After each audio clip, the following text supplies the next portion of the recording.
निरंजन डावखरे. सभापती महोदय, प्रश्न क्रमांक 5 7165. वितरित केल्याप्रमाणे.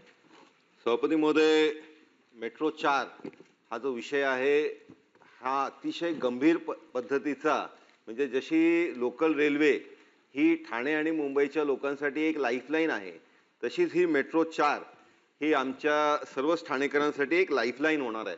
आणि त्याच्यामुळे ही मेट्रो 4 जी आहे ही सभापती महोदय ज्यावेळेस पूर्ण क्षमतेने तयार होईल 2031 पर्यंत, या मार्गाचा दररोज सभापती महोदय जवळपास 12 लाखपेक्षा अधिक प्रवासी याच्यावरती प्रवास करतील असा अंदाज आहे.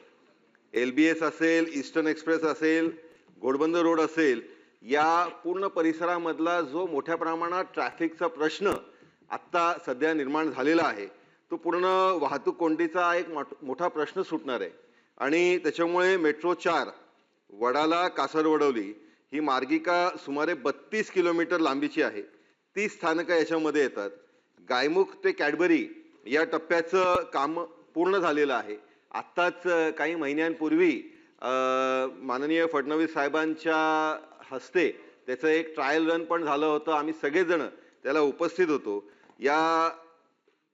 माझा मूळ प्रश्न याच्यामध्ये हा आहे की आपण जी डेडलाईन दिलेली आहे आणि आत्ता याला जे धरून मी विचारलं की 6 स्थानकांचं आर्किटेक्चरल फिनिशिंगचे काम झालं होतं.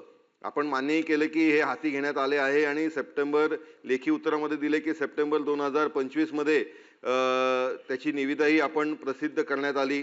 27/10 5 निविदापैकी 4 निविदा फायनल केली.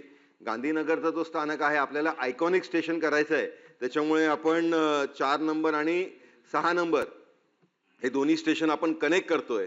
मग मुळात जर आपण ते लेखी उत्तरात बघितलं तर तरी एक स्टेशनच्या संदर्भातली भूमिका आपली स्पष्ट नाही आणि त्या एका स्टेशनची परिस्थिती काय आणि ही जी 4 नंबर मेट्रो लाईन आहे ही आपण किती काळामध्ये पूर्ण करणार आणि ही सर्व ठाणेकरांना वापरासाठी किती वेळात उपलब्ध होईल याची फक्त माहिती सभागृहाच्या या प्रश्नाच्या उत्तराच्या माध्यमाने भेटावी अशी सभापती महोदय माझा प्रश्न आहे.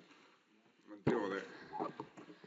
सभापती महोदय, जसं हे 6 स्टेशनचं आणि उरलेली म्हणजे एकूण मला वाटतं त्याची 32 स्थानकं होती, त्याच्यामध्ये 20 झालेलं होतं ऑलरेडी आणि 2 स्थानकं आपण मार्गी लावलेली होती. जे हे 6 स्टेशनचं टेंडर निघालं त्याच्यामध्ये असं ठरलं की गांधीनगरचं स्टेशन हे आपण आयकॉनिक करायचं आणि त्यामुळं सगळ्या व्हेरिएशन्स त्याच्यामध्ये परत करायला लागल्या आणि ते आपण व्हेरिएशन्स आता सगळ्या त्याच्यातल्या झालेल्या आहेत सभापती महोदय.